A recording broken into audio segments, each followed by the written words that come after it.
All right. Hey, thanks for tuning in for today's Wednesday contribution stream. Gonna work on phpstan-drupal again for the third week in a row. I'm going to be finishing up this entity storage type hint prevents inferring entity query execute return type. Last week I just went down the rabbit hole with this, but in the end we got green. However, I had to really upload in my brain what I worked on, and I forgot. So the stubs didn't work. That's right. Updated the code, resolving an entity type based on the storage class. That's right. So when we encounter a entity storage class, we try to find out what entity type is available and be more intelligent that way. But it made a lot of diffs. And I want to try to spin some of these out so that way this PR isn't as large. Excuse me. So I'm going to work on spinning some of that out. Like this first one, let's go identify. And I'm always a big fan of working this way, is you make a lot of big changes that maybe make some noise just to get it working, and then figure out how to be more intelligent with it and spin them out. So let's go to this entity query. That's the test. Let's get out the test. So the entity storage, well, let's see, entity repository. This resolve from storage, that we can keep in here. So let's go to entity storage dynamic return type extension. So this had the largest amount of noise, one of which is this ending. Or let's see. Let's refactor out the entity get query. So let's go get check out main. So that's here to help showcase this. So we have a dynamic return type extension for entity query storage, or for entity storage rather. Entity storage, and it handles create load multiple, load by properties, load unchanged, and get query. The problem is that these top 5 return an instance of that entity type class or an array of, whereas get query is an array of identifiers. So the idea is that we should spin this get query out because it does not rely on needing to know the entity type involved. The specific class type, all we need to know about is it a content entity or config entity storage? So let's go ahead and make a new branch and get new B, entity storage get query return type. So let's go ahead. We're going to make this even more complicated. Not more complicated, but let's see. How do we... It's got rearranged though. Oh man. Let's view the file because the diff is just a hot mess. That's the other problem. Howdy. Thanks for joining in on this lovely Wednesday afternoon. Or, yeah, afternoon. I am Space Cadet still.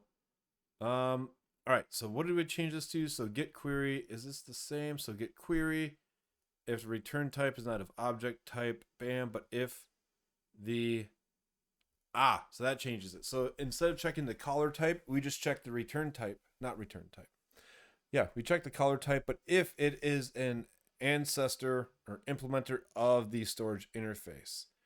So let's go ahead and change that. So let's do, you know what? We're inside the entity storage namespace. So type entity storage. Let's do get query. Hello. Things have been good. I'm just as scatterbrained as ever, but I'm proud of myself. I got my taxes turned in. So, I didn't have to file for I might have to file for an extension, but I didn't have to file for one because it was April 15th. So, knocking one out of the park there. return type extension. It has been 2022 has been a I can't believe it's only March 23rd, but that it's already March 23rd. It's one of those like January and the new year feels like 2 years away already, but it's also like holy cow, it's March. Um yeah, I am just a big ball of absent-mindedness. Like it took me about an hour before the live stream to figure out what I even did last week or what was done the week beforehand. That's where my brain is I am just not very coherent. Coherent's the good word. So find a class, get query, implements dynamic return type, no, dynamic method return type extension.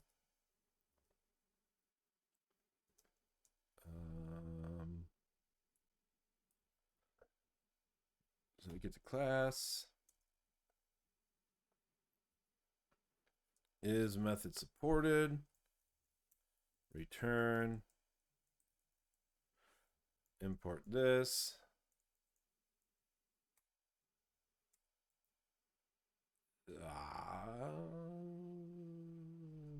Get name. So if the name is equal to get query, we're going to remove it from that entrance.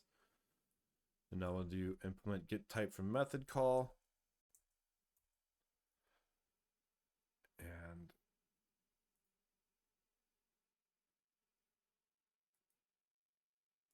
grab caller type.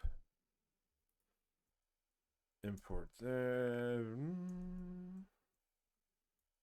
selector. So if it's not an object type, caller type, something screws going on there, return type.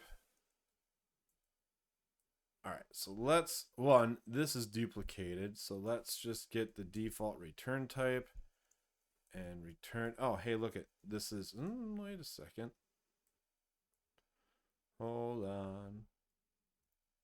This is one reason I wanted to combine the code as well, is that there was like code duplication happening as well. And I couldn't tell, I didn't know what I could strip out or not. So I wanted to spin out this line of code because it's similar to, but it's not exact. It doesn't have the same like dependencies as the other code. So like I said in here, the get query call does not rely on this type. This type is only required when doing load unchanged. So if we delete this, you can see there's no unused variables anymore. And it also didn't use anything in here. This makes this return type extension a little bit more packaged up. Hopefully a bit easier to maintain. And that's a lot of the problem with a lot of this code actually, is a lot of it targeted one focus and kind of got bloated. And well, maybe not all of it. Mostly maybe like the entity type, no, not even there. Mostly just this class, and yeah, I guess it's just this class. There's in the rules, there's a reflection thing in there that's just an abomination. But my goal is to just get this cleaned up. So let's look at this. So get query, the method call, method reflection. If it's not an object type, we return the default type. If the caller type is not an object type, it's not an instance of. Great. So that handles the get query. Now what we need to do is, I need to decide if I want to move the tests around, because in type, entity query, we have this entity query execute. This handles the get query, entity query execute. I guess the types, oh, that's right, the types don't test a specific item, so we should be okay. When I say that, sorry, to back up, so like in the rules, when we test rules, we specify a certain rule that exists, but these type analysis, it just handles our default extensions. So actually this should fail if I run this, it should fail because I did not register our new return type extension. Yep. All right. We got a failure. I also found out one thing. I tried to add a bot that would lock threads that were old, and I totally committed it to the main repo directory and not inside the GitHub workflows. So I just found that out today. And for context, I did this in January 11th, and I just now noticed that I did it wrong, and that wasn't running. So if you ever forget something and you go, man, can't believe I forgot that, well, I am not the best at remembering things. All right, so let's Entity Type Manager get storage, Entity Storage Dynamic. We'll put it after this one here.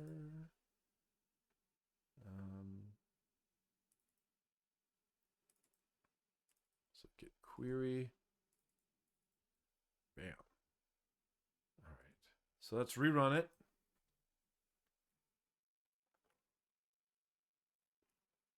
And we should hopefully get up there. It's all of us. Yes. So that way, if anybody ever looks at me as like, man, because I've had a few people that's like, you get a lot done. It's like, I haphazardly get a lot of stuff done. I like kind of fail forward is how I like to put it. It's not like I have some magical sauce. I just happen to somehow make things come together. All right, so let's clean this up. I also found out today that I broke my test coverage reporting. I think maybe not.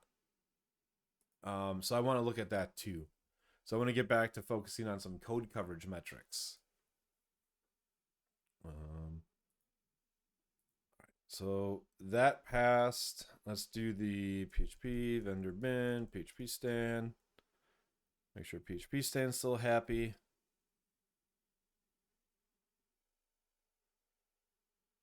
All right, let's do PHP vendor bin, phpcs.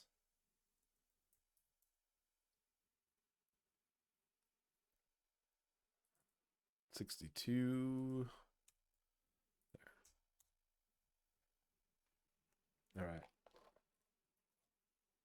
We are in motion, so Command K. Nope, that's not what I wanted. Command 0. Yeah, Command 0. Just double check my diffs. So this spun out that logic. It's in here. This now contains all of the necessary bits for returning the specific type of query. Move get query method. Return type to own extension. So let's push because I'm on a branch. And let's try out in here. So let's go to the pull request tab. And I should, if I click plus, create pull request, but it doesn't automatically populate it like it would if you did it from the command line. Delete draft. Do GitHub PR create. I don't want to type. Submit. And I wonder if we... No, I didn't want to open that. See, I'm trying to experiment with this a little bit more. So entity storage, how do you refresh?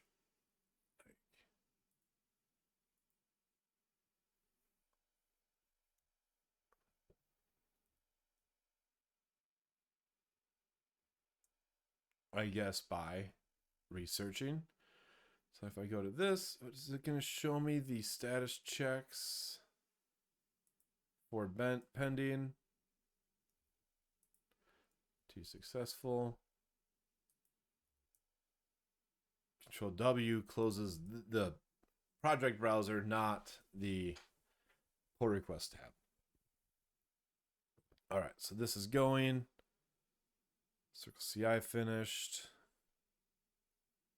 Let's pop open the checks tab. And the file's changed. All right. Usually this is done. Waiting for a host runner to come online. Oh.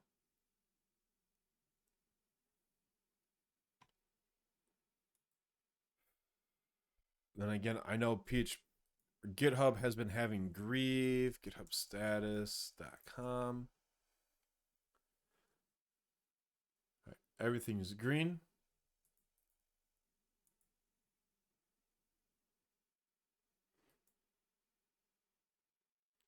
But I have a feeling this is going to take a while. Oh no, there we go. That means it's running, right? Awesome.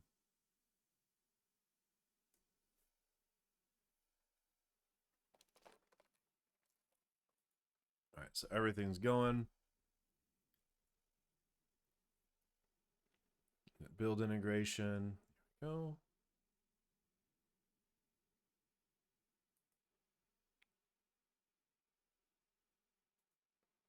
I just love the fact that with the latest composer, it took, where was it? Require phpstan-drupal, like set up Drupal. It took 17 seconds to download and create like the Drupal project with latest composer. Used to take a little bit longer back in the day.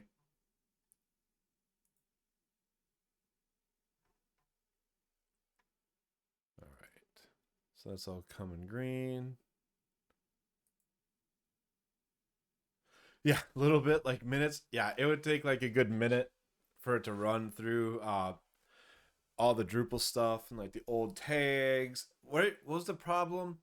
The problem was parsing all of the available tags for Drupal core and Symfony. There are just so many releases across so many major branches and minors that it just made Composer slow down as it resolved the possible compatibilities. How often do I use Golang? Not as much as I used to. Well, I don't know. I mean, kind of, somewhat. So I first learned Golang to contribute to DDev for my local development stack. Let's even see. Insights, contributors. Hold on. I'm probably not very high in here anymore because it's been a long time. Wee bit. That doesn't tell you. Well, that's not gonna 3 commits. When did I? So I learned to Golang on, yeah, January 2018. So that way I could start contributing to DDev. You know, I don't. My job doesn't really require me to do Golang, so I don't write Golang often. I like it. It's a very nimble language, um, which makes it fun. Like it's mature, but not in many ways. It's great for writing utilities and like microservices, but like a full scale application, like I don't know. Um, yeah, so I don't use it much. Question: I'm looking for some help with issues using Selenium and iframes. Are you able to help? Surprisingly, I can point you in some right directions. I can't go in depth on the streams. I want to try to get this issue taken care of. Um, but let's see. Not necessarily Selenium, but WebDriver as a whole. Um, I don't know where I did it actually. Let's check here. I might be able to point in some directions. So depends on how you're doing Selenium, but in like your WebDriver. Well, I guess Selenium is WebDriver, but I done all mine via the PHP WebDriver experience. So test. Let's see. This could be done anywhere, but in this case, it was done in Behat. That's not the right spot. Here, I'll link this in that chat so you can try to see how we work with it. But I set up a full demo that would test the first time I did it. So Stripe and Square and others, they when you do the credit card form, each input is actually its own unique iframe. And even when you do PayPal and it opens up in a new window, that's an iframe as well. And I wrote some scripts or PHP code to execute WebDriver to switch between all those iframes and be able to fill them out. So what you have to do is just find that instance, and then you can, this is not even window frame. All right, I actually don't know where I have all that sample code. But basically, your iframe has to be named. You have to say switch to it and then do operations in it. And whenever you're done with that or it closes, you still have to switch back to the parent frame. I don't think I have any good public examples with it, but I have done that previously. All right, I'm going to go ahead and merge this as we put it to its own type. Test passed. So now, if I refresh this, it's either going to be conflicted or it's going to take that in. Let's see what GitHub thinks, or what Git thinks rather. Yeah. Oh yeah, no problem. So when you do iframes, again, I wish I had this. There's I've done it for payment gateways and also the WYSIWYG editor. And that's where I know I have examples, but I did it at work, which is on my work laptop, which I can't share. Eventually it's going to be in a Drupal module that will be public. But when you always have to switch back to the parent frame. So even if you're in like a pop-up window, so I've done this like right, PayPal, you click pay, it opens a pop-up window. You have to tell WebDriver to go back to the main window. So even if the pop-up closed, you have to tell WebDriver to go back. Otherwise, it's going to execute on a window that no longer exists. Or let's say the iframe disappeared, whatever. Just whenever you go to an iframe or new window, which are the same difference, I'm pretty sure, when with WebDriver, an iframe is considered a window, pop back. And it's like switch frame, something like that. So hopefully that unblocks you. All right, and that's when where I've been wanting to work on like a testing framework. Oh, that's the issue? Sweet. Look at that. All right. I didn't even check if this is mergeable. I just went straight to this.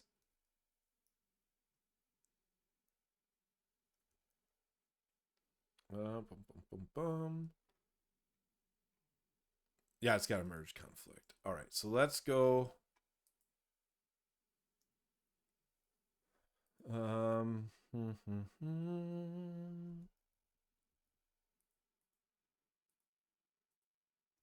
is the branch? Get that's get check out typed. And since there's a merge conflict, I'm going to do a, let's go main rebase.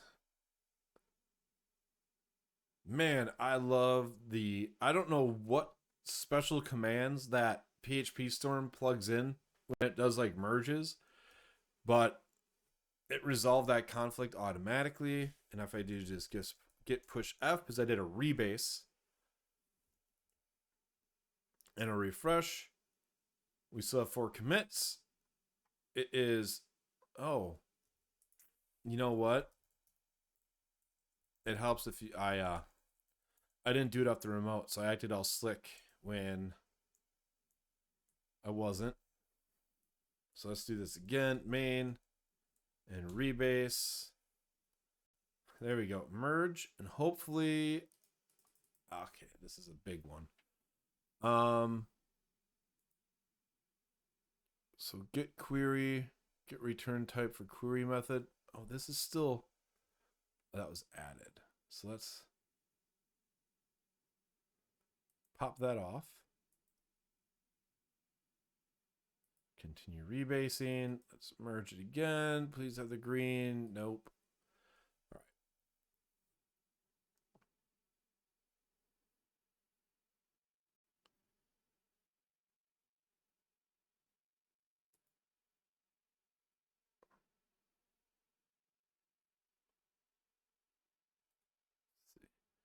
So figure out why let's go bring this in. This is what get abstracted out. That's the...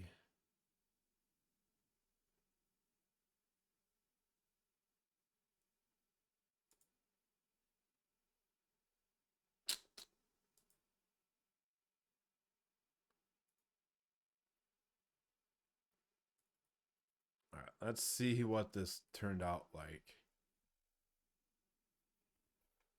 Did not rebase well, so let's let's do git reset hard or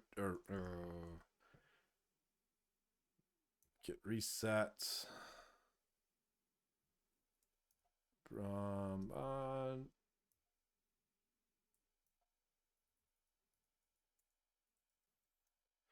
right, I'm gonna, instead of doing a git reset hard, let's do main. I'm just gonna merge it because that should be a lot easier.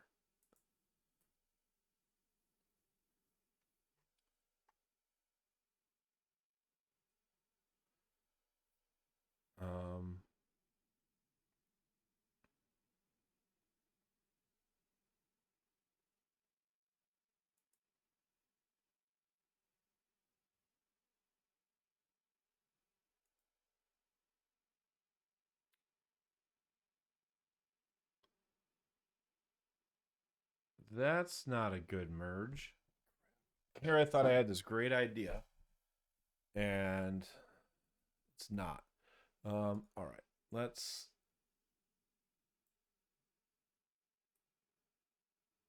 see if I can figure out what I did here. Okay, so changes from main. So changes from main.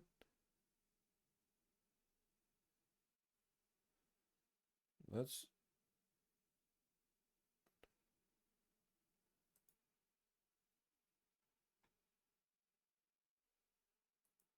resolve the things we can automatically. Which, why did that delete object type? Here we go. Insert type. Sure, we'll delete these items. We'll add these in here. They're not used. There's type. Object type is. So let's go down. Yes, we'll accept that deletion.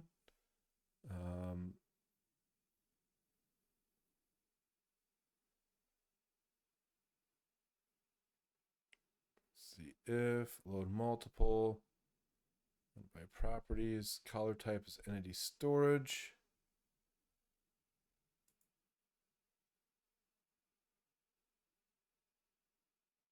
So the load multiple is now here. So the main thing is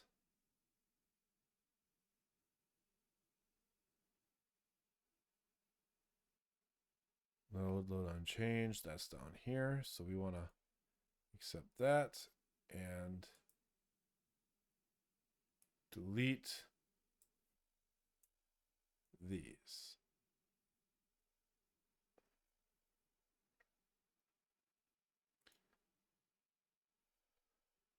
All right, so I think that's everything then. And so can I, all conflicts resolved, compare base and middle. Whoa, that's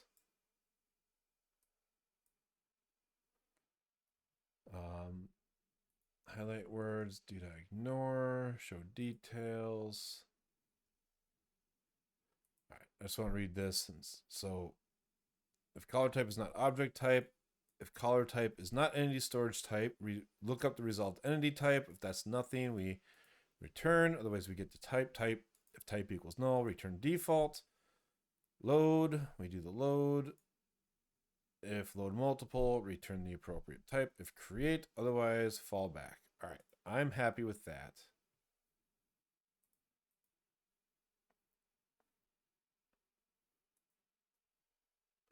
So let's just do the, so you have color type. How many times do we do this parameters acceptors? I know technically we only do it once. We run the same code a handful of times. But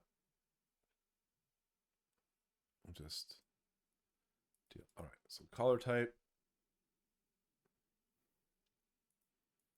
So if it's not an instance of object type, we move on. Yes. Do we support? We don't support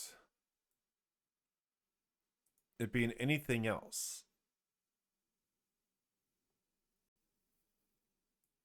So we can skip this. Oh, resolve from storage. Okay, so it does have to be an object type, at least. So if it's not an object type, we bail. If it's not an instance of our entity storage type. So backstory, what happens here is inside of Entity Type Manager get storage. When get storage is called,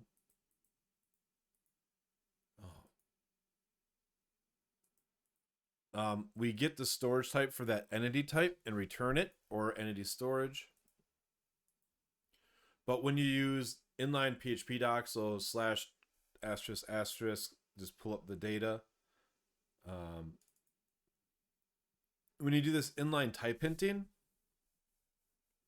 it tells phpstan that it's node storage, but this isn't annotated correctly, and then it all breaks. And that's what we're trying to dance around right here. So this is type. I feel like that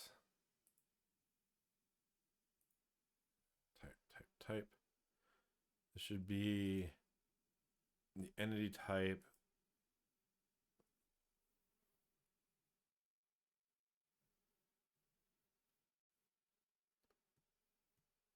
So let's do.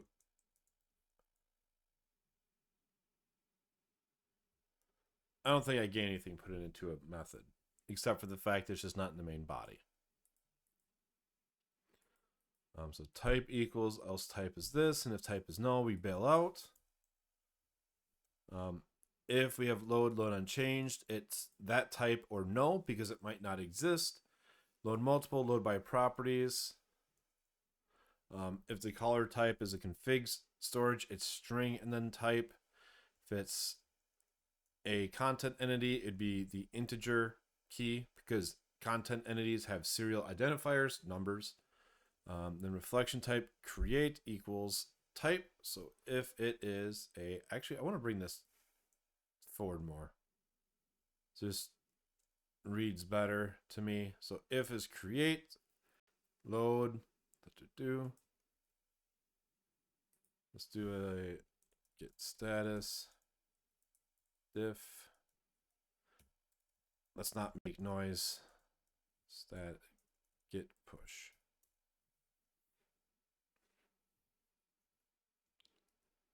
All right, so let's review the diff. One, make sure.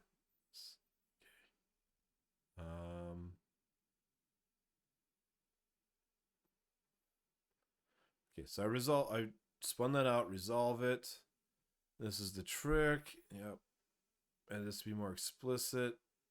Sure, we don't need to spin that out. Let's just read the diff. Hopefully then I can merge this and we can get a release out at the end of this live stream then. So update the entity data repository. I don't like this that we bootstrap all the entity data up front, but I don't know how to do this otherwise. With resolve from storage and then trying to find all the entity data type.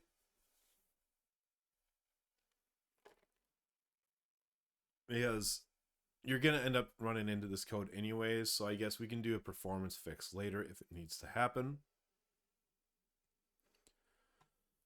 So this array then, color is not of type object type. Color type, it's not entity storage. We move the type up into there. This seems fair enough. And we have our bug test coverage, which is lengthy. I'm cool with this now.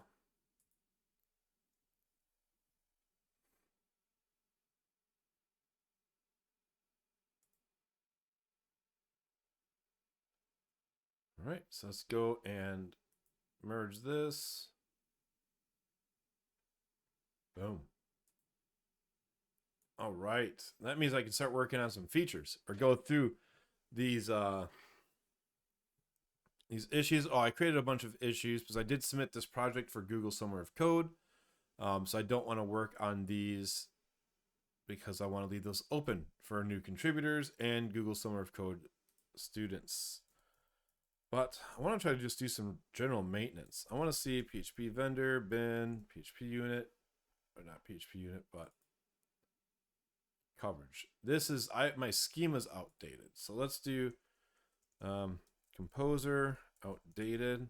Let's look at what's outdated.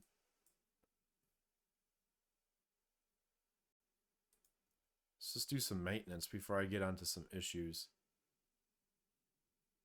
All right. This is just my lock file, PHP unit. Sure, let's do a composer update.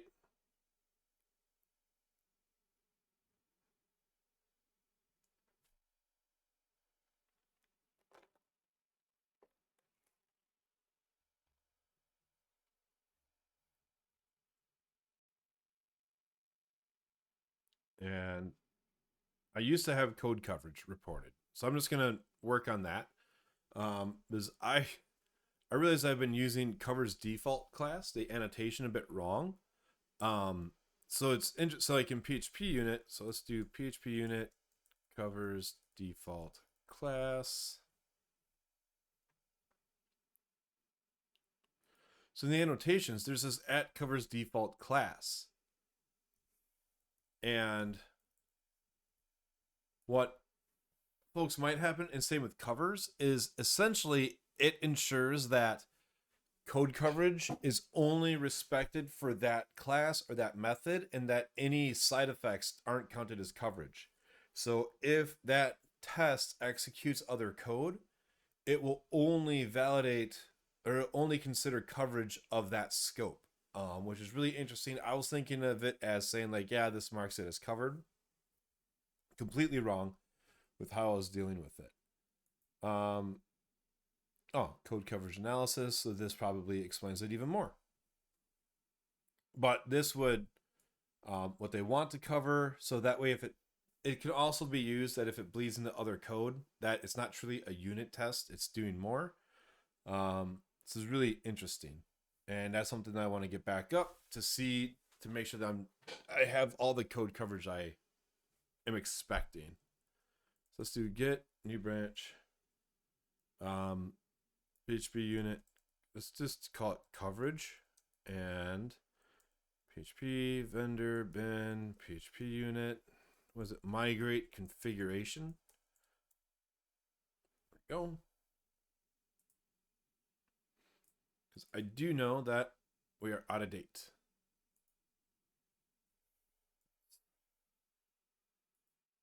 PHP storm format that for us. So directory suffix, yep, exclude tests and vendor output file.clover. See here locally, I actually have no idea when this was generated. Git ignore, it's ignored.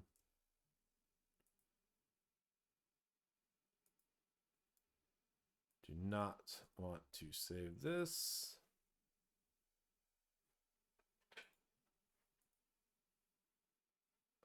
Okay, and is this, wait for it to index. Okay, good, it's indexing phpstan-fr. There's a weird bug where I'd run composer update and then phpstorm would not re-index the phpstan-fr, which makes working with phpstan nearly impossible because it's all in a far.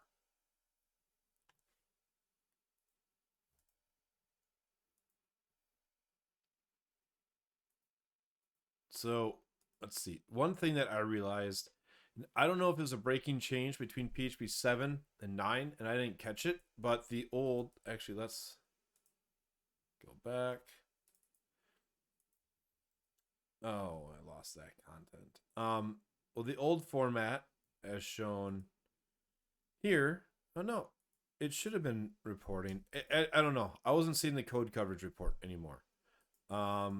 Then maybe I just have something wrong here. So let's go to the configuration file. to the coverage element. So coverage, cache directory.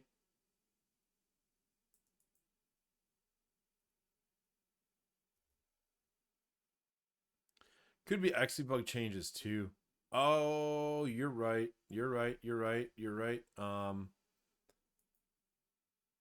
The 2 to 3 change is what did it. Is if I were to look at my PHP unit, and I bet if I look at PHP unit at the end, or at the beginning rather, no code coverage drivers available. Thank you. Just hit this before, so we need to go to setup and coverage none. Haha. Ding, ding, ding. Yep. That would explain it.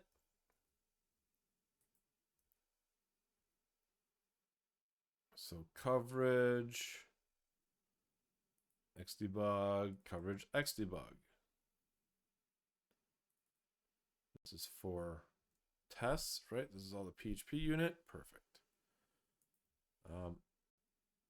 Which is where it should move. Not for when using the setup PHP. I don't think so, because it will set it up correctly for us. So it will configure the php.ini to run for us with the GitHub Actions. If you're doing any other CI, you do need to set that. My favorite example is to do php-d xdebug.mode equals coverage, and then vendor bin PHP unit. That's my favorite go-to when you're using a whatever local or other CI system.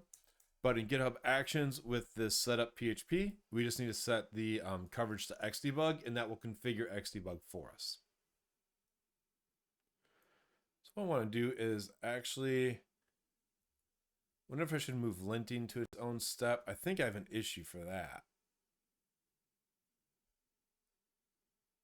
Wait, inspect controllers, drush command, performance improvements. Enabling rules, bundle class support. Maybe not.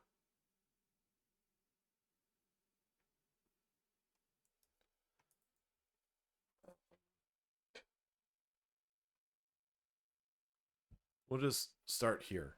And then I'm going to work on, I think I'm going to work on the flow a lot. So let's go to github.com, PHP unit, GitHub. Second, I know that PHP unit just updated their flows, and I want to do this as well. So workflows, let's look at it. CI. Okay, so coding guidelines. How do you make type checker? Runs on strategy dependencies. Lowest highest? No, that's the matrix. Steps. Where do you control the flow? Somewhere in here. Runs on strategy, coverage, steps. Well, thus far.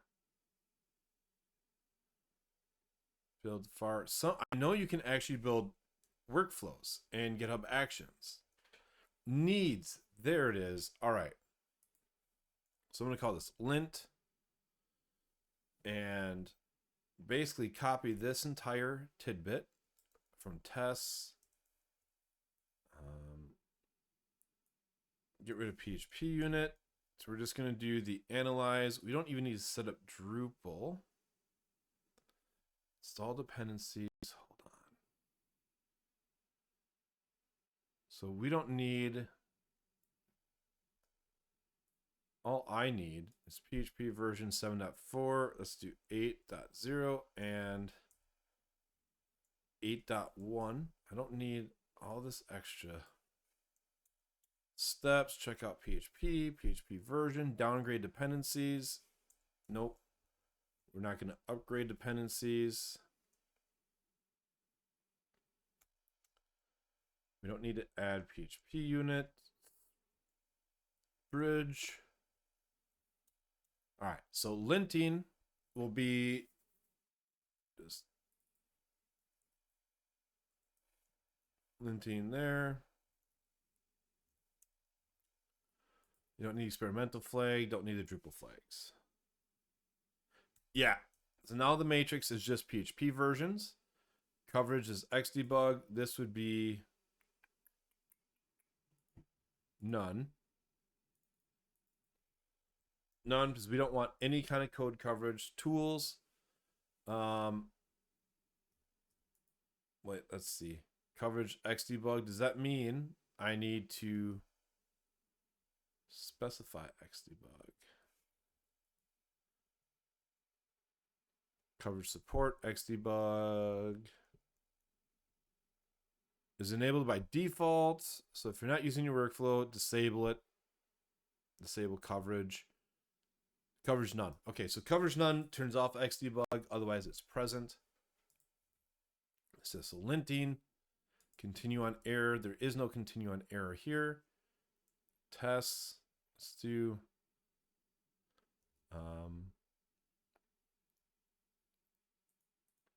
so let's have the build integration needs, right? So needs. Oh, I was hoping somehow it'd be, it's just running JSON schema in the background. It's not going to be smart enough to know what jobs I have. So needs lint and tests. So before we run the build integrations, I want these to pass, because otherwise they're just going to fail. So let's actually just copy this needs. So that way we can fail fast. Lint from the test 2. Yes, you're correct. So I can ditch phpcs and phpstan. So we can run this alongside of each other.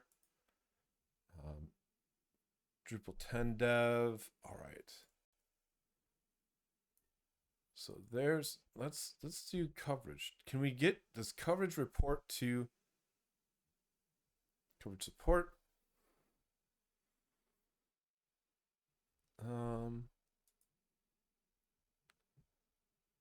Coverage pcov, so it splits between it, and download artifact. Let's see here. I want to just okay, so that refines the PHP unit and the workflow. I want to make sure I've got this all set up right. So cache directory, include uncovered files. Process uncovered files is true. Path coverage, ignore deprecated units, disable code coverage. Cache directory, when code coverage is collected, static code analysis is performed. We find process uncovered files, default false when set to true. All source code files that are configured to be considered for code coverage analysis will be processed. This will include files that are not executed while tests are running. Yes, we want to find things that have zero coverage. So why don't we test this out locally? Now again, this is there uses the -d lets you customize the parameters like PHP config, so you can do it in the command line. If you are testing Drupal or anything that uses PHP unit and child processes, that's not good enough. You need to edit your php.ini, because when PHP unit spawns a subprocess, it does not pass along any command line flags. So if you're trying to do Drupal test, you're trying to do coverage with your Drupal module, you need to make sure that your php.ini is set. Otherwise, it will error saying that it's not configured. So while this runs locally and I try to generate some test coverage, let's go ahead and commit this. So PHP unit, yep, cleaned up. So correct, it would pass the environment. It might pass the environment variable. So you have xdebug underscore mode equals coverage. I believe that will pass through. But if you do the command line flag, it will not. Spent that last week figuring out as working on code coverage reporting for Drupal modules. Oh, actually, you know what? This caught something. Nope, it didn't. It, let me just, it caught something but didn't. I need to run this locally. Because I still support Drupal 8. If I drop support for Drupal 8, I'd have to commit this in my composer.lock. Because Drupal 9 requires this prophecy PHP unit trait to be available. Otherwise, it crashes your code, which is what just happened when trying to do code coverage. But I don't want to commit that because that would break Drupal 8 sites that are trying to get upgraded to Drupal 9 or now Drupal 10. Oh, and that's going to update all the indexes. Let's just commit this. See, I do not want to commit this change because that will break. Let me move this. Move to another change list. Don't. Do not commit. There we go. So do not commit. Hopefully I never accidentally commit that. Let's move to the ignore change list. Sure. There we go. Do not commit. And then it's got the change list with things I don't want to commit. So yeah, the lint. Test coverage xdebug. That's not right. Yes, it is. Coverage xdebug. Remove the static analysis and the, there we go, the needs. Update PHP unit config and workflow. Let's do commit and push.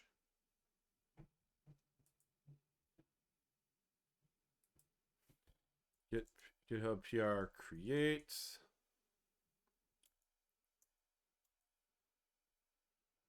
Cool.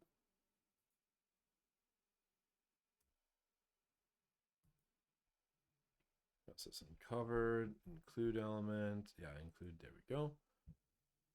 So let's go to the checks. And this should.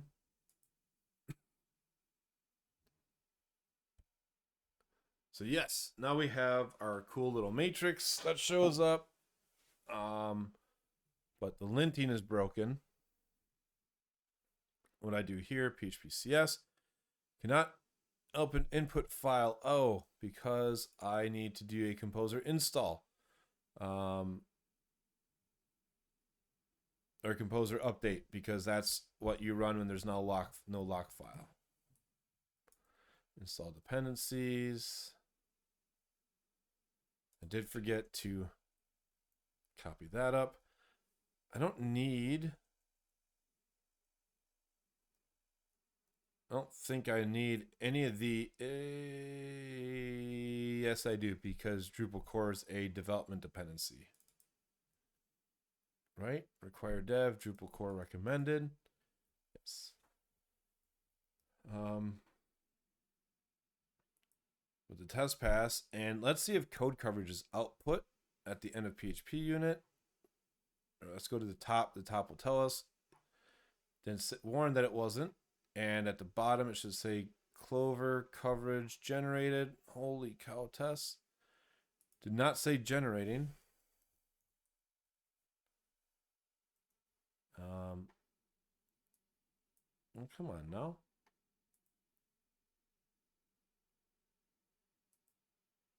Give me the cog. View file. Show view the raw logs. Did not generate the code coverage, which reminds me, I'm not done yet. XML file. Report. The report element.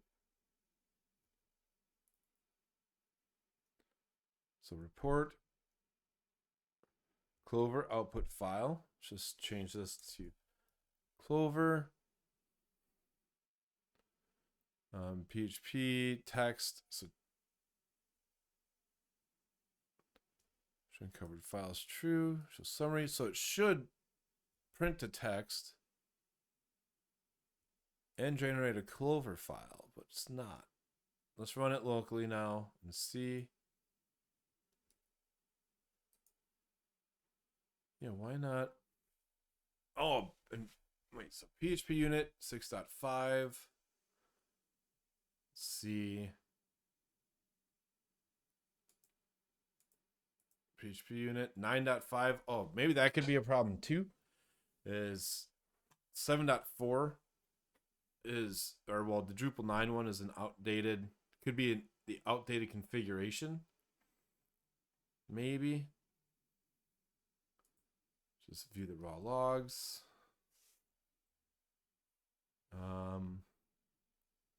Okay, here we go. So yeah, it's generating the code coverage here now. Summary class is 0, methods 31%, lines 41%. So it'd be interesting to see what we need to get coverage on. What would be cool? Let's see if summary annotations. We're going to do GitHub Actions Clover coverage report. Well, actually, in Composer now, with the latest Composer, doing Composer install when a .lock is not available is deprecated. That has changed. So if we look at the command line and we go to install, if there is not lock, if there's no lock, it will create one. I swear that this is outdated because it was saying a deprecated. So let's go find Composer.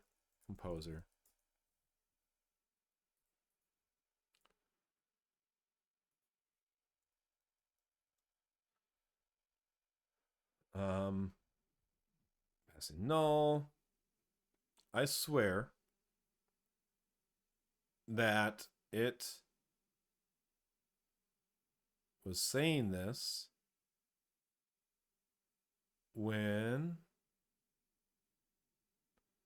dev no suggest. Hold on. Deprecated. Maybe not.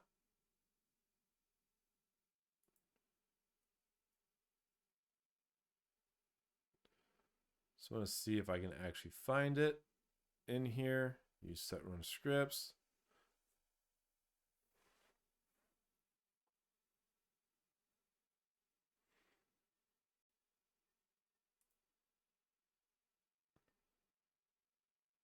Deprecated. Update with all dependencies. W is not the default behavior. No. Oh, maybe I'm. Oh, okay. I'm imagining things. I swear that I saw that. All right. Clover code coverage report. Badges, PHP unit coverage badge. This calculates a test coverage using a PHP report and generates an SVG badge. Supported types right now are Clover and HTML.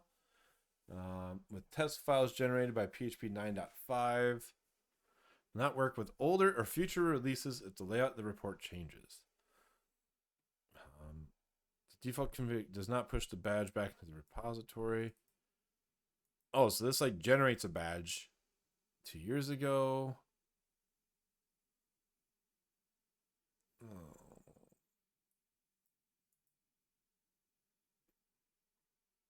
I was just hoping that we could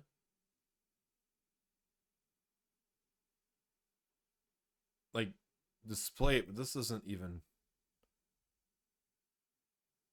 badges.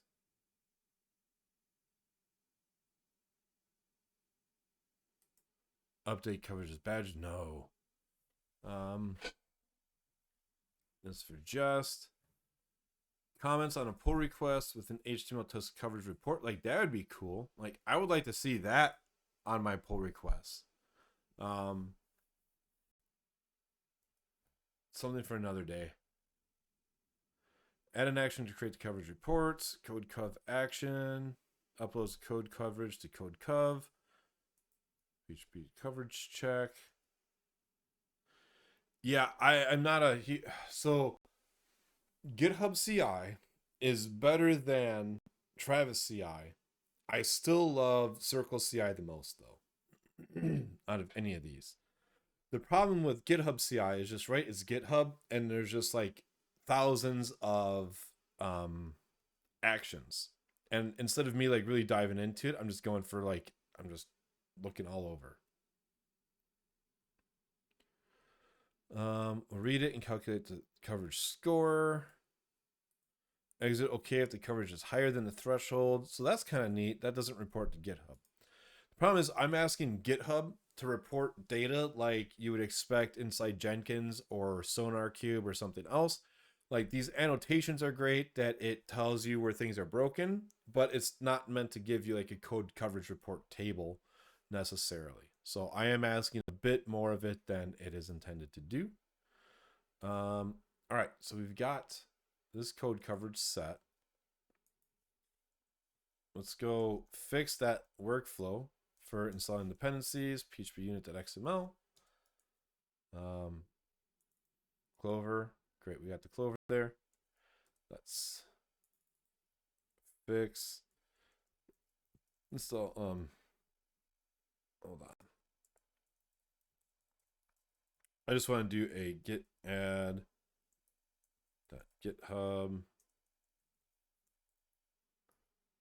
workflows. GitLab, you just dump the std out. Tell your project with coverage formats, and it just figures out and integrates with merges.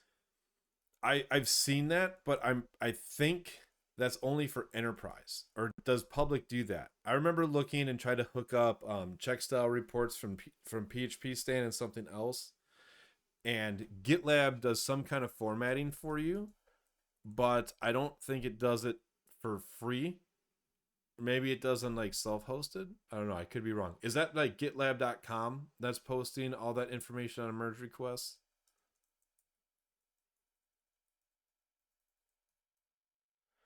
Um, yeah, some of the merge integrations are not at the free tiers. Yeah, free tiers. I get it. Haha, free tiers. Because coding and continuous integration only bring pain.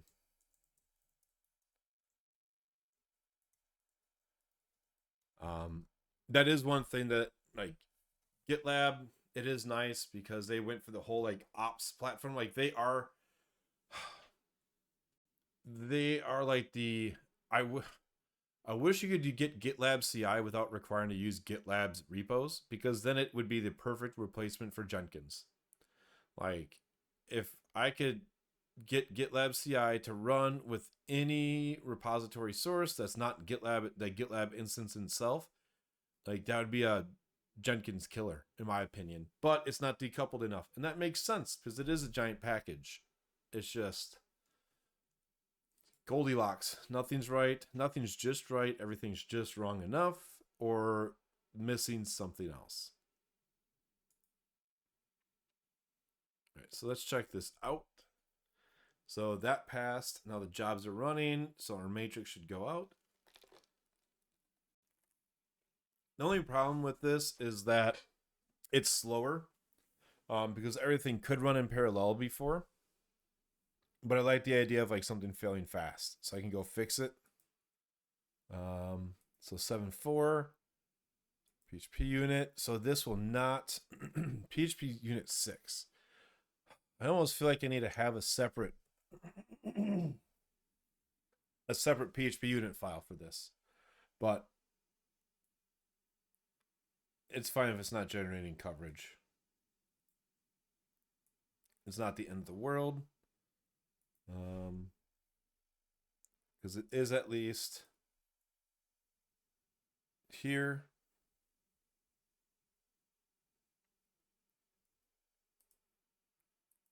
Yeah, like Jenkins is great, but not. I wish there was a replacement to Jenkins.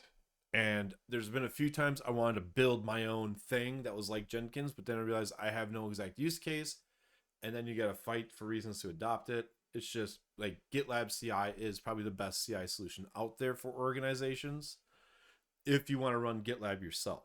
Otherwise, I would go with Circle CI any day because it is kind of closer to that. It's just not something that you can run yourself.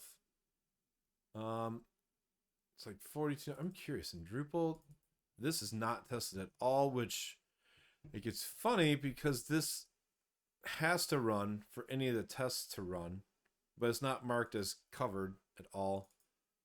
Or entity data, because, oh, is it because I have, it's because I bet inside of, no, this doesn't explicitly, huh.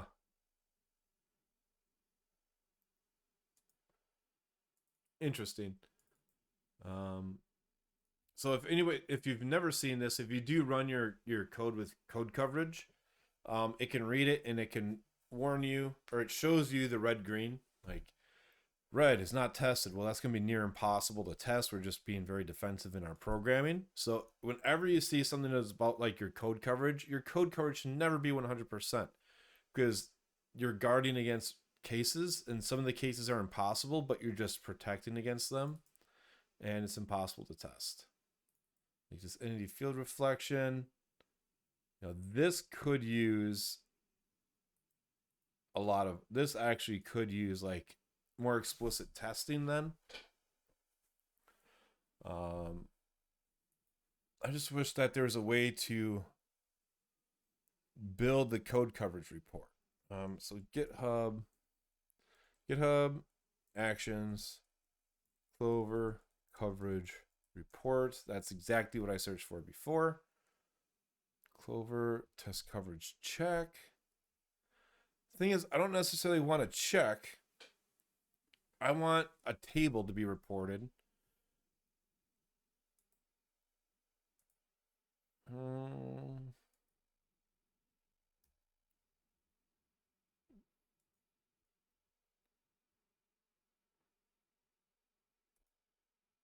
There's coveralls. So that's the other one, is you upload it to coveralls. And that can get the reporting too. CodeCov. That uploads it to CodeCov, which is like coveralls.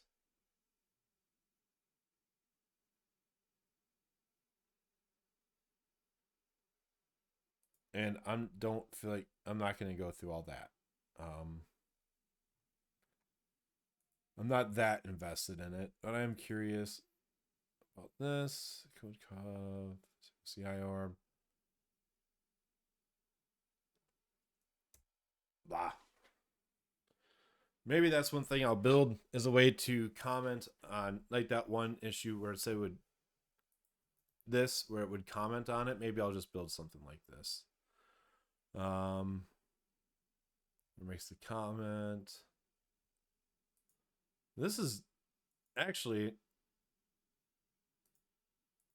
maybe this action reads the Clover coverage report and creates one and only one comment in the pull request. Expanded configuration. So maybe this, because I like how it is broken down. This is from 2 years ago.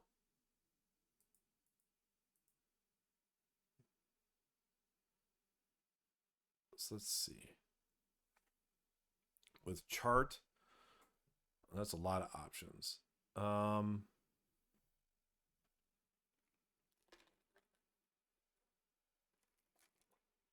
Using artifacts to look at coverage changes. Okay, that's way too much. I think I'm just happy with getting the updated workflow and having the coverage reports run again locally, so I can use them if I want. These are all expected, so great. I'm going to merge this up. Let's go back. There's the pull request.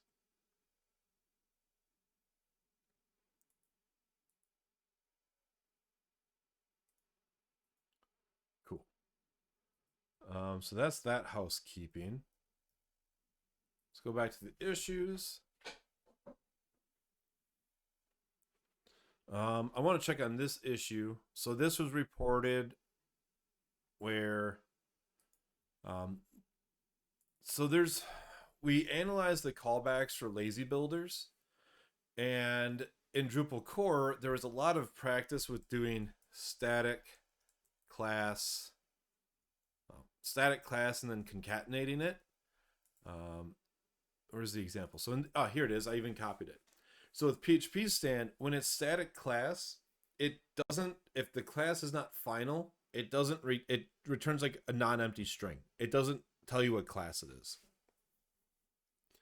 So basically, we can't tell what counter is, like what method counter is from. So phpstan-drupal warns you that it should be an array. So this needs to be converted to a callable, which we have an issue for. Let's see, did this get any more feedback? It did not, because I had an error in the merge request. But basically, if we can fix this up, Drupal core won't error on it anymore.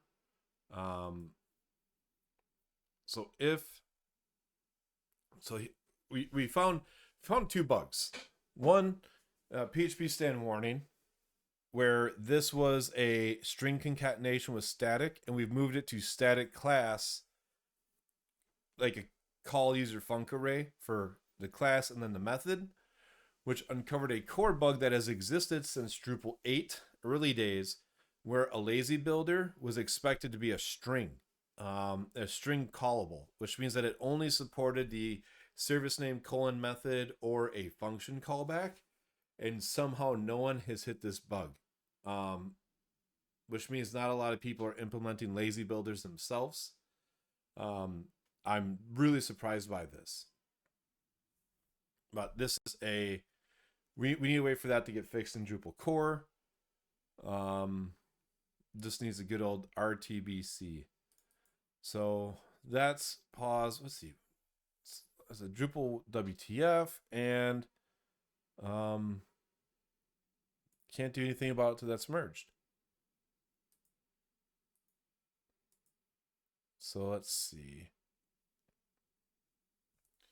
I did see that there's a stub files extension to make defining stub files more manageable, and I might implement this. So right now, actually, I should do that for Google Summer of Code. So I'm going to work on that next. So let's try this out. The main idea is, let's go to phpstan.dev or .org, documentation and developing extensions, and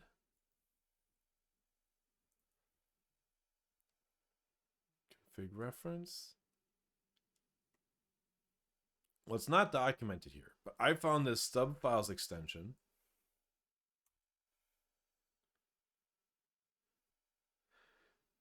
Yeah, I feel like most Drupal code uses the service name method because it's in contrib, or that's what people copy and pasted, because we have a lazy builder in Drupal commerce that uses a service and invokes it. I think everybody just copied the way they saw it and didn't try anything else. So it's not, it's a bug, just nobody went that in depth and did it, or they just copy pasted their examples. So one thing I found here was a stub files extension, and I think what it allows you to do is, instead of maintaining this wonderful list of stub files, we can just return them all in here by scanning the directory. So the one problem is I've never seen this used anywhere. So I want to search discussions. Let's read when this was added. Yeah, I mean, it's one of those, it's like, yeah, it just works. Who cares? Allow dynamic list of files thanks to stub, see phpstan symphony.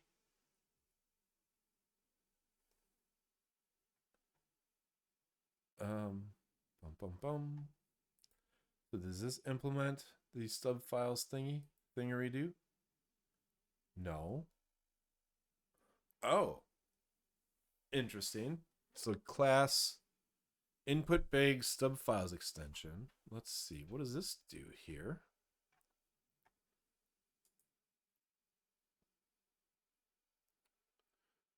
Source type. I actually have no idea where this was. Symphony. So what does this do? If not class exists, otherwise it returns the file. All right, I think I'm going to implement this. Because it's a lot easier than maintaining the list inside of the extensions here. At least I think so. Maybe not. Hold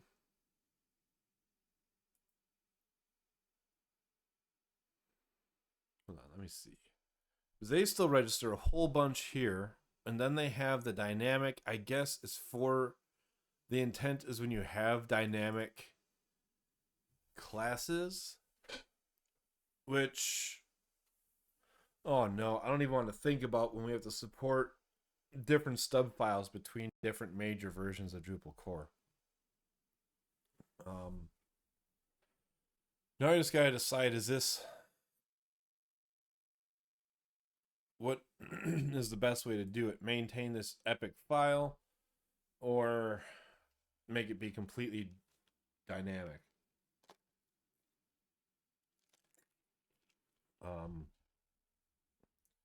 What I can do at least is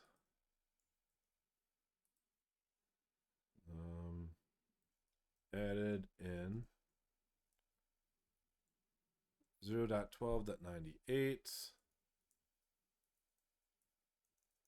Symfony extension usage.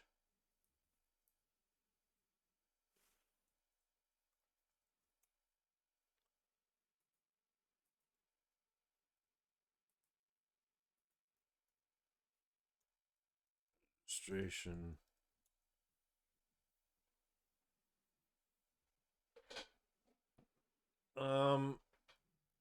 This seems like a good idea, but maybe not.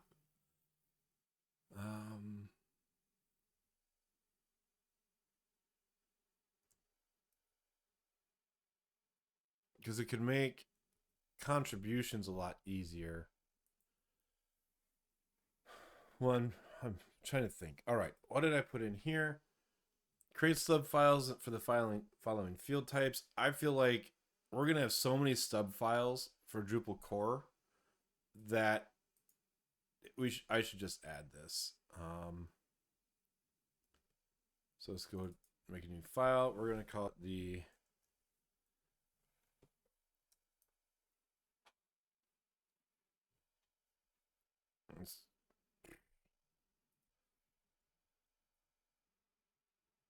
stub files Drupal stub files extension.php.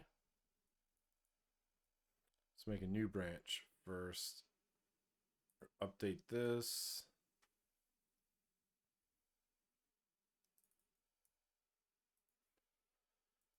Branch GitHub 370. I'm gonna clear this code coverage. So Drupal stub files extension, clear, namespace.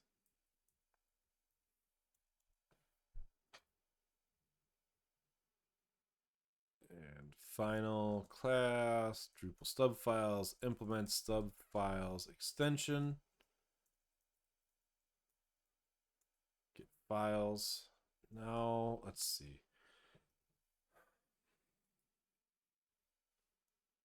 What is it that I want to use to find these? The scan directory. What is it?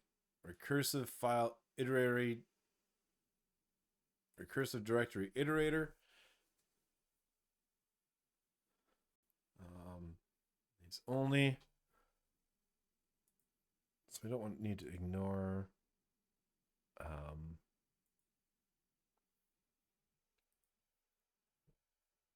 Filter.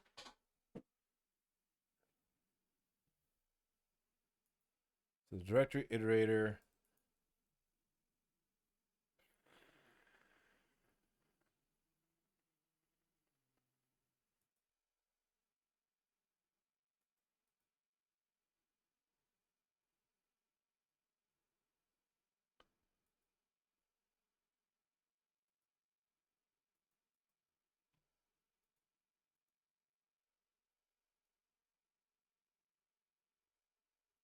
Or hold on, let's see. We have Symphony Finder, so let's just use that. But where do we use Finder and why?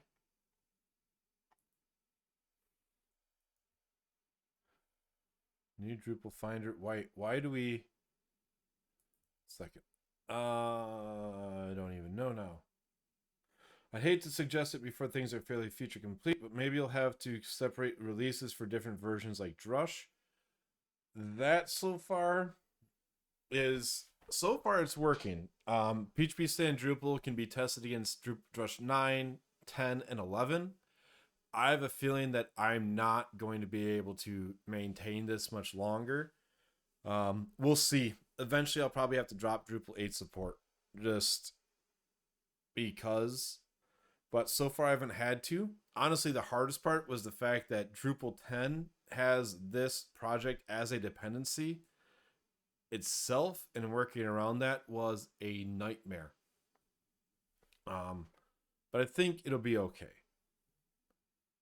One thing is probably fixing this Drupal hack, and keeping that up to date. That's gonna be, there's just too many, too many things. All right, what was I thinking on here? Oh yeah, Symphony Finder. I know we had this as a dependency, but I cannot,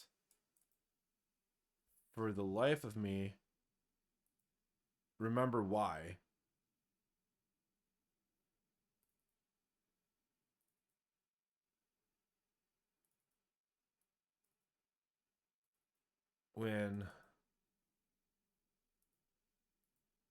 So let's see. Annotate. We had to bump it. Rex. I didn't tie this to a pull request.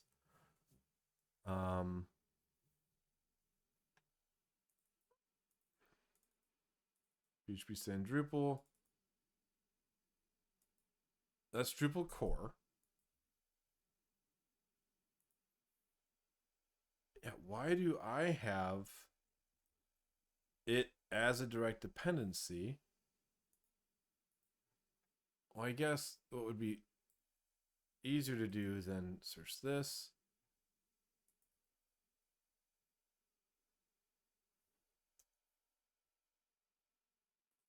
Autoloader.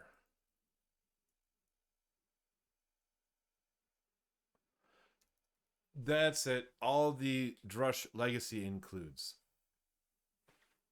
That's why. Which I wonder if there's a way we could get around that, but whatever.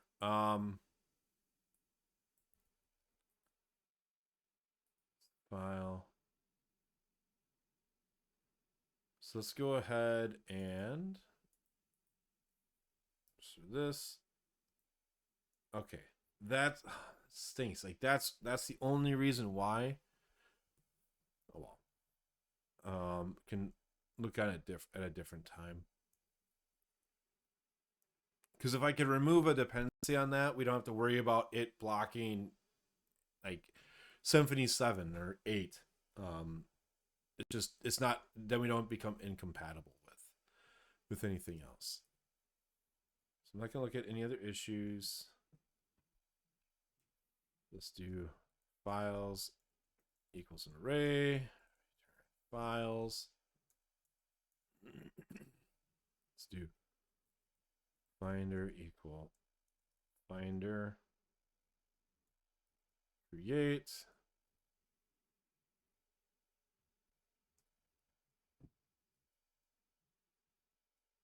Files, what is it? So name, stub,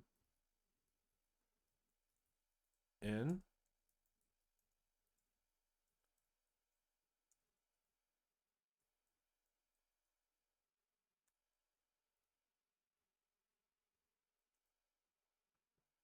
Stubs.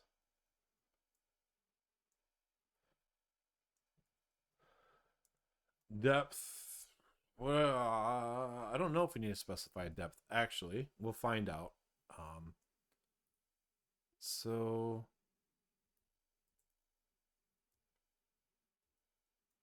we would just do for each finder as file.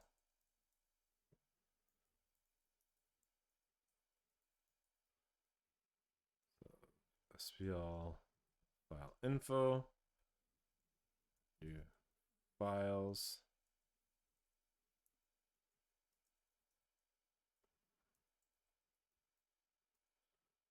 Get the path, which should be the absolute path. Get path without file name. No, get the file name. That's the extension base name. Get path name. There we go. Set up a breakpoint and copy this reference. Extension.neon.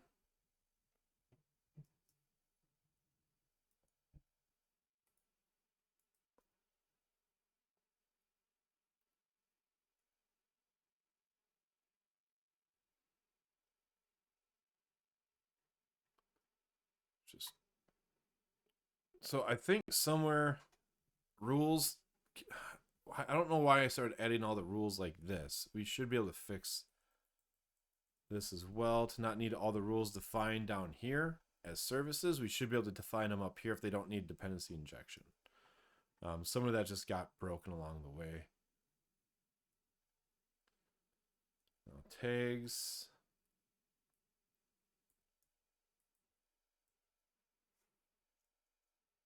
I'm not going to have multiples, so I'll wrap it up here. And let's comment out the stub files. And that means I can go to my tests, source, type. Right, let's put a breakpoint there. And if I go to field type test, let's debug it and see what happens.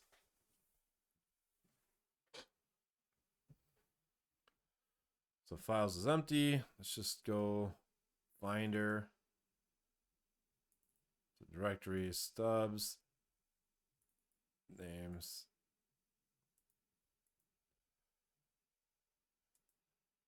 Files. All right, so I have a feeling it's going to find everything. The 33 files, step over, extension files 33.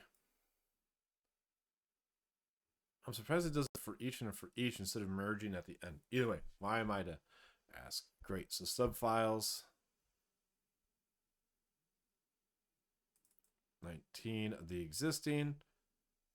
So let me turn off xdebug and just run the test.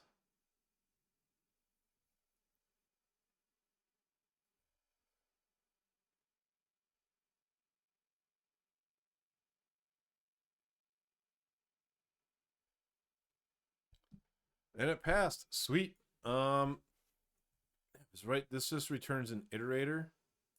Or it returns this, which is an iter aggregate. I was just saying, like, oh, if we could make this even simpler, but who cares? Why try to overcomplicate it?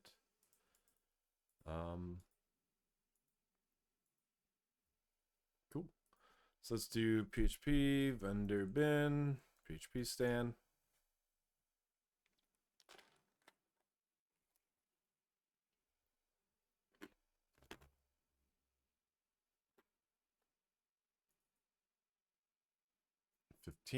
Always true.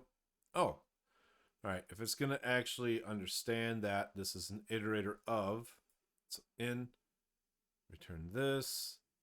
This is iter aggregate, implements, because it has the implementation up here. So because it has implements and it specifies that it's keyed by string with file info, we're actually able to infer here what's going on there. Boom. So that passes. Let's do get status.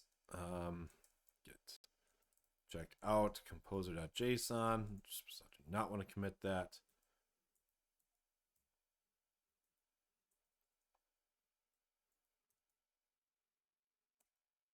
So git commit AV.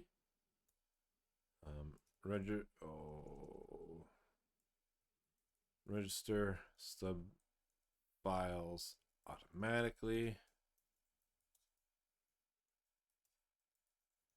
Push view origin. GitHub 370. Yeah, PR create. So that should be a nice improvement for the, if anybody starts contributing stub files, they don't need to worry about registering them. It will just work.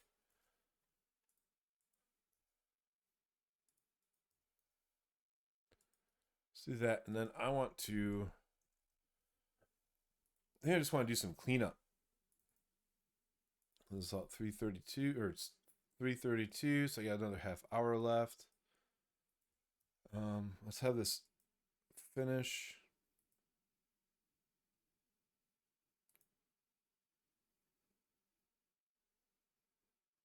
Waiting on pending jobs.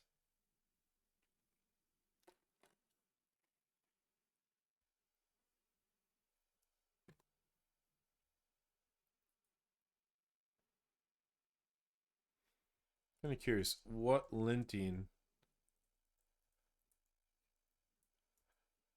That's not going to have it. I'm always curious what other projects do.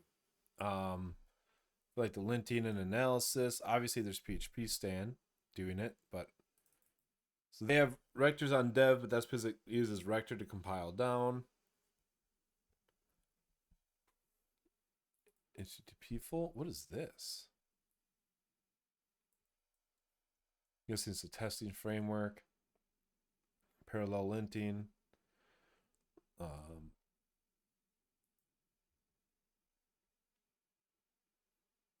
Huh.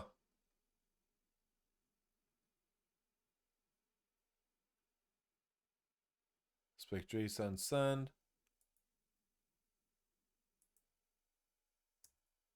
Cool. I was thinking like adding like PHP LLC or mess detector too, just to help try to keep this thing under control, but it's probably not needed.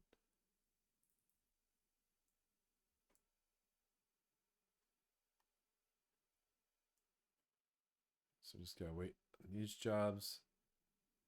See, now I'm not too sure, because before this could be done a lot faster, but the only thing that really slows down is my live streams, because I don't think anybody else is sitting here waiting for the test to move forward to know the next thing they're going to merge and work on. Let's go to extension. And I know there's one thing I do want to check, and that is, so go to documentation, developing extensions, custom rules. I think they can be, we want to avoid rule interface, choosing the right AST node. Yeah, that's fine. Node type. I think now rules automatically get their dependency injection run.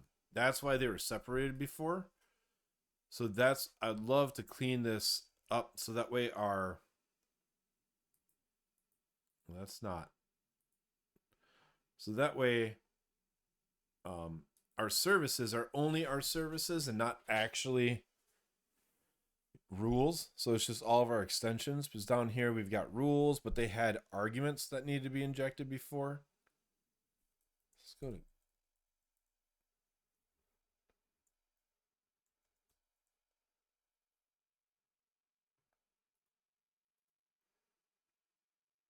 that should be done soon.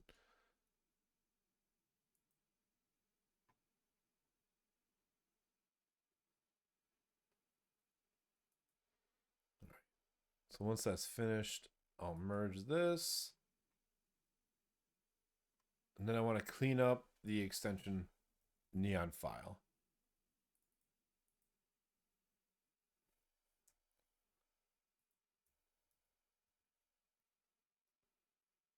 Come on. All right, it's done. merge it. And let's check out main pull. What does this tell me? Oh, get new branch, clean up, extension, neon. All right, so extension neon. We got the service. Got return type extension, method return type. Holy cow! Static rules. So let's try this out. So rules, class extends classes. All right, so we have our test here. That's not the test. That's the rule. Test source rules, class extends internal. Run it.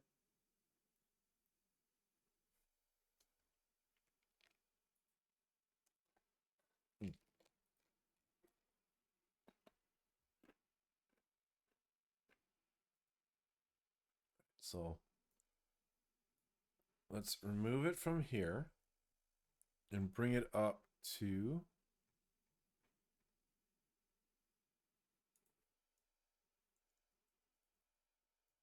this area. If we run it, it should pass. Or it's going to explode because it needs... Okay, great. Let's get this all moved up.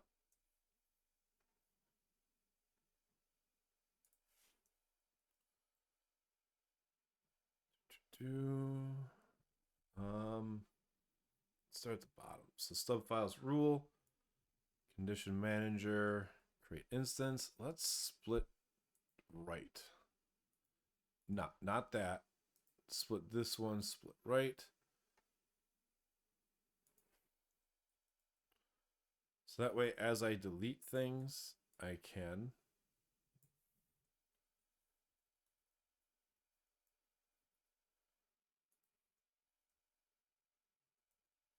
add them a little bit. I don't know if this is making it easier or not. It kind of is. I just wish there was a way I could do it without having to use the mouse to toggle between. Rule, get deprecated service call.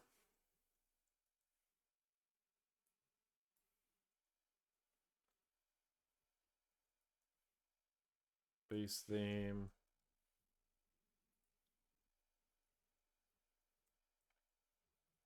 Exports. No, it's like isn't the most exciting stuff, but it feels nice just cleaning up technical debt. So I always recommend that on your projects. Like I know there's always things that have to be delivered and things that always have to be fixed. But sometimes you just gotta sit and clean up. I mean, this thing has just kind of become unruly after a few years. Like I said, it was only recently that rules could have dependency injection when added in this top level of rules, like the rules extension inside the service container. So it didn't exist before. Now we can finally clean this up. All right, so that way everything in this list is actually tagged with a specific extension, and we have our own services that are defined, the updated rules. Let's just quick run the PHP unit test as a whole. And I want to check something out with Drush. So Drush has its legacy includes. Drush includes. Let's look for includes in here. Core includes commons. Drush Drupal core. Drush base path require once. That's not what I want to see. Let's go source boot. Let's see in here, get version, get major version min, container, as container, get application, get the runner, service, has service.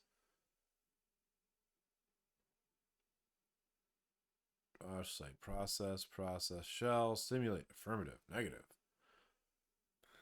Bootstrap manager. Set bootstrap class. Well, somewhere it auto loads its own includes, and I'm not sure where. Let's see if it directly legacy pre-flight include code.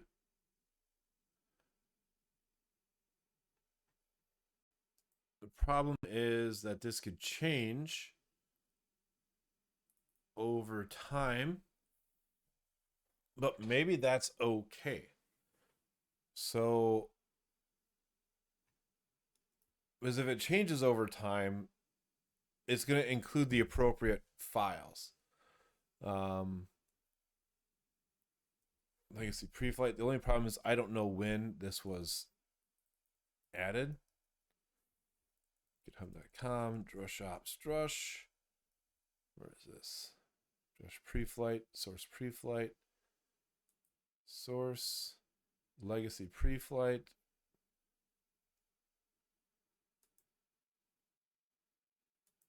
Let's go. Let's do blame and see how old this is.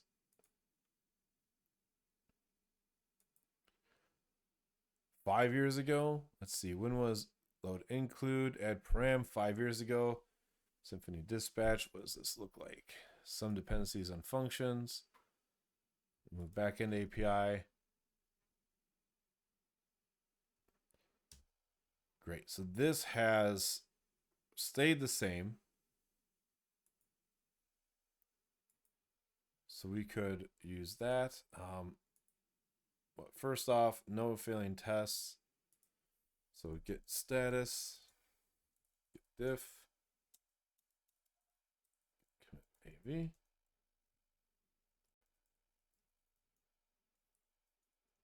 Those two roles out of services. No, hit an escape instead of the tilde key. Not tilde key, tilde key. So let's do git push, origin, clean up, get up PR create.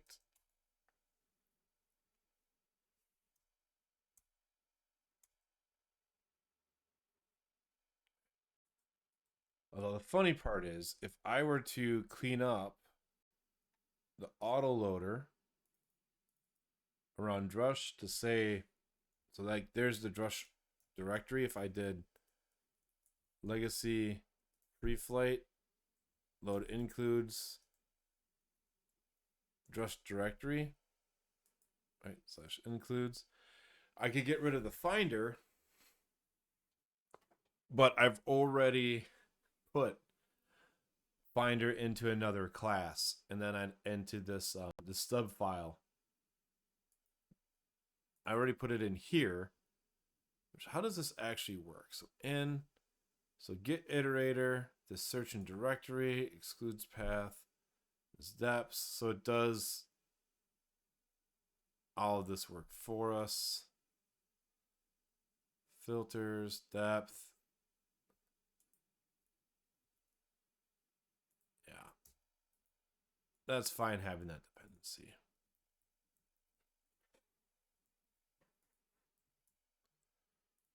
So let's go to the pull request. Sometimes it's good to fix things, and sometimes you're just fixing things for the sake of fixing things or finding something to do. And that one seems like a low win. So linting, the tests are passing. Just re-review the changes. Great.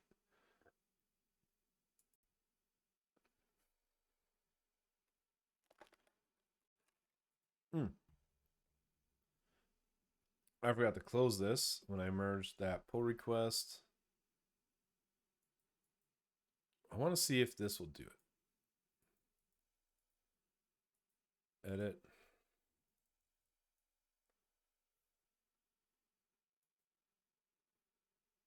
Darn.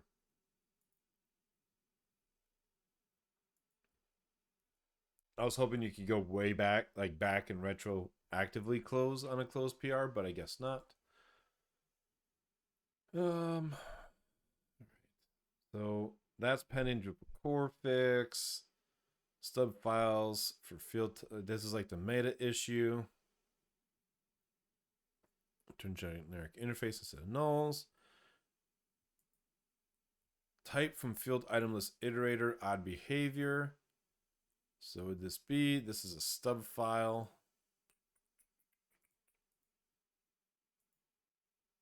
Some example code.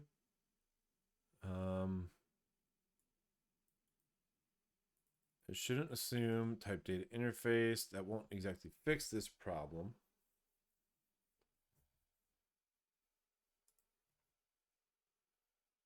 So essentially field item list interface, if we go through it, extends list interface, which extends traversable interface, which is traversable type data. And that means that we need to provide like the generics template. I think this is where generics would come in. I don't know. We need to just specify that the iterator, we need to specify what the iterator contains.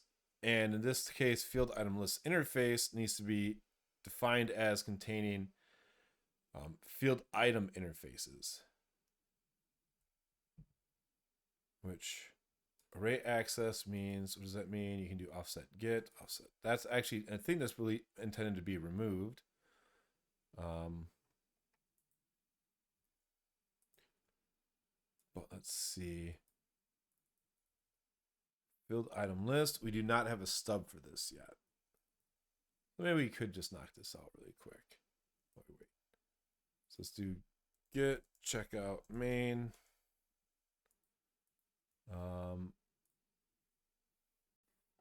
Let's do get new branch, field item list stub. Let's go to type, data, and field types, not field types, entity properties. No. Entity itself. Let's do entity properties, field item list interface.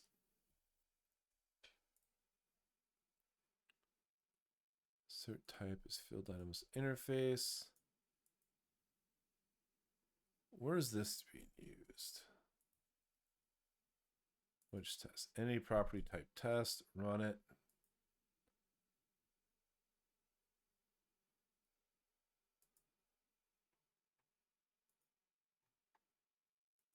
All right, what do I got left? I got 10 minutes. All right, let's see. All right, so this passed 375. Let's merge that.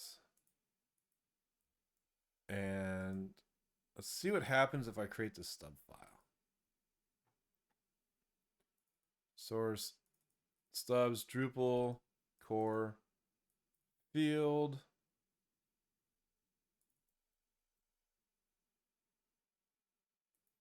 Let's do file, field item list interface dot stub.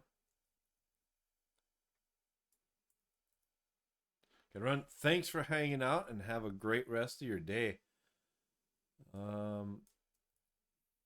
Interface extends. So we should do, let's say that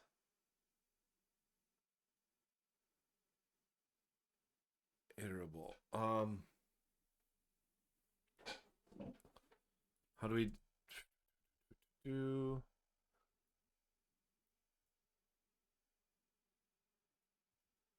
I don't know the proper format for this. So, write in PHP code,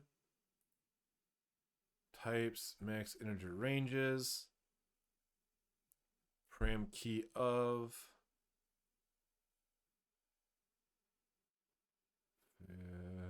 iterables. It's okay. Iterable. If phpstan encounters collection foo, generics, signatures, how do I template T, class string, not template T, or it would be T implements. No, that would be on, I think, dog. So let's do implements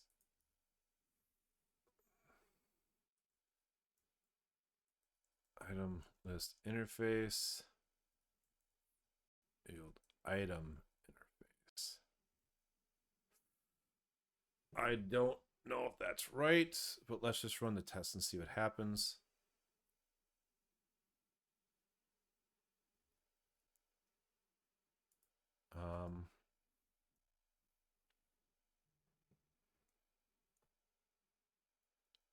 So we want to do assert type is field item interface class node UID.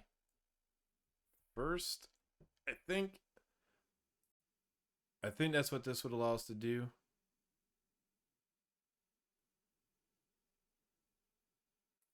No. Actual type data interface. All right. Why? To traversable type data interface. Traversable type data interface. Where are we getting here? Where are we going? Get definition, get value, set value, validate. This interface, get. So the get. So this interface array access is from, is it first? No, it's from first. So let's try, okay, let's try out the sample code. UID items equal iterator to array node ID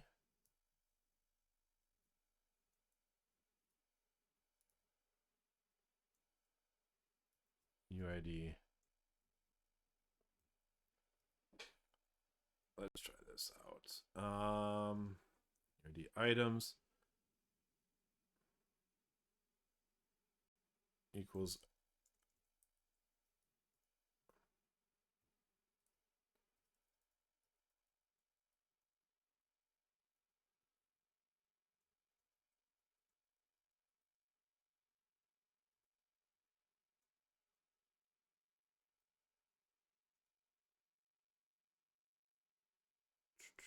value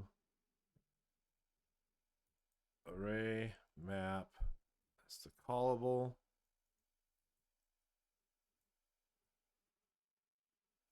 Why can I never remember it? PHP, I can never remember the syntax. Your iframe issue is finally fixed. You move forward. Nice. I am glad that you are able to move forward. That's awesome.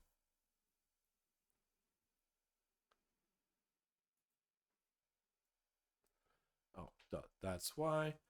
And let's just do assert type. I don't even know what the type is going to be from this. Let's just say array int string. No idea. Let's run that. Awesome. That's great that the iframe issue could be fixed too.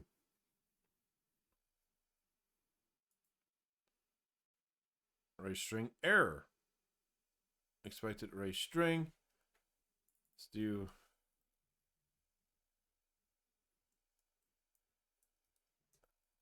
see what this returns.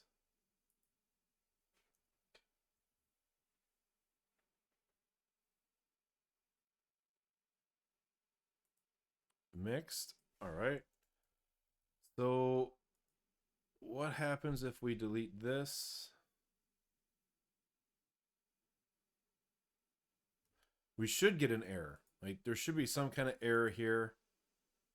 Actual string mixed.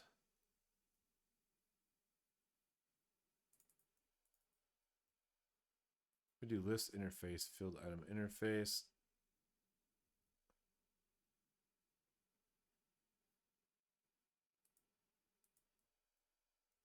Field item list interface.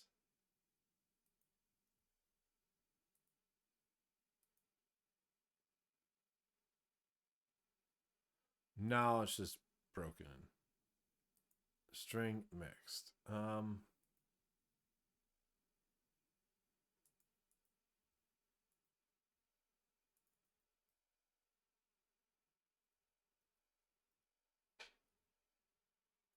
So why would it be?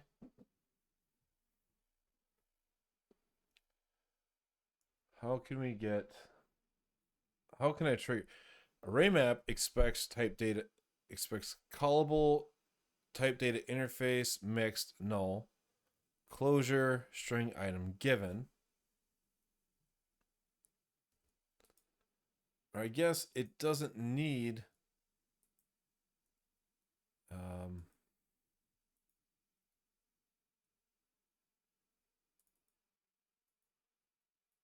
so let's go. So get entity, get pre-save, post-save, delete revision, view. What am I looking for? Field item list.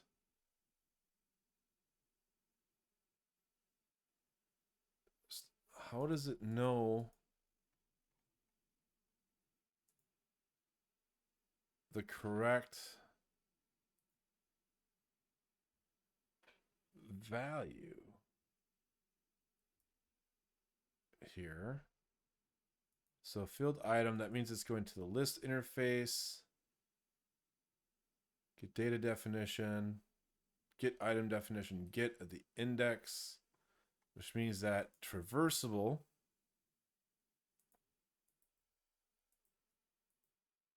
on change, get root, just where does it know? So yes, it's traversable. Traversable.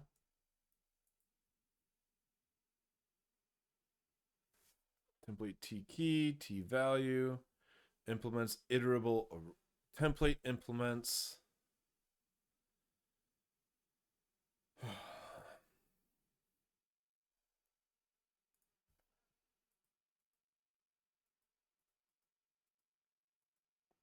The worst part is I am so bad at reading these template implements things. I have no idea. Template implements.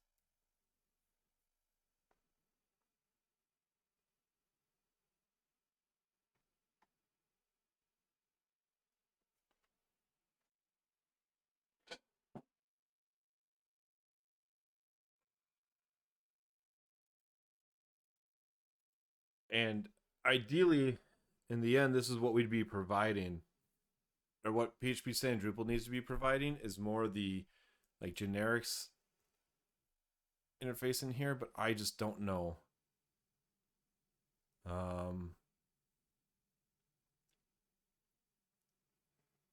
Infinite number of signatures, entity type variables. So foo a like template, that's the function.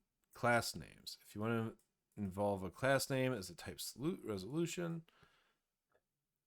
class level generics. So interface template T. Then reference the variable above and properties and methods.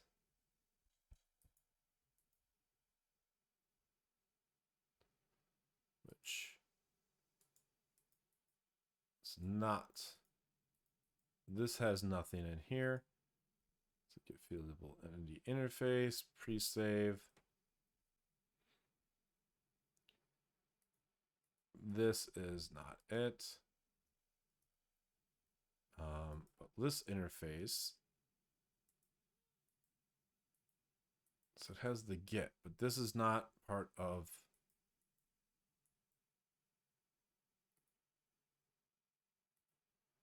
this item, this list. Field item list stub, field item list, extends item list.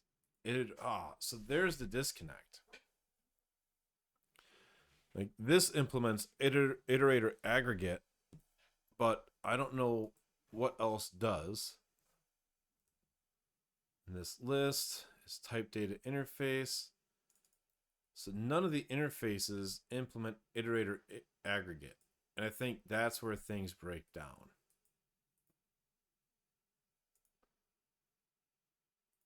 So let's go into the type data. Item list extends type data, map does.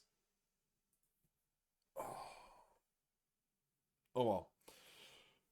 That's a whole other problem for Drupal core that we need to make patches for. Get diff. I'm just going to check this out. So there's nothing left here to work on. It's after 4, which is when I usually cap things off. Delete the branch. But before I go, it's been a while since I've done a release. It's been 2 weeks. So let's tag a new release. Draft a new one. Not 14. Auto generate the release notes. So what do you got? We have get query, entity storage, and then all those little things I was working on. Discussion and publish. Cool. Thanks for hanging out. Probably won't be on again until Wednesday next week because I haven't been able to get myself away from work or just mentally there to do more streaming on Fridays or Mondays. But yeah, so just follow along, follow on Twitch, and you'll know when I go live if it's not on my Wednesday. So have a good one. Thanks for hanging out. Bye.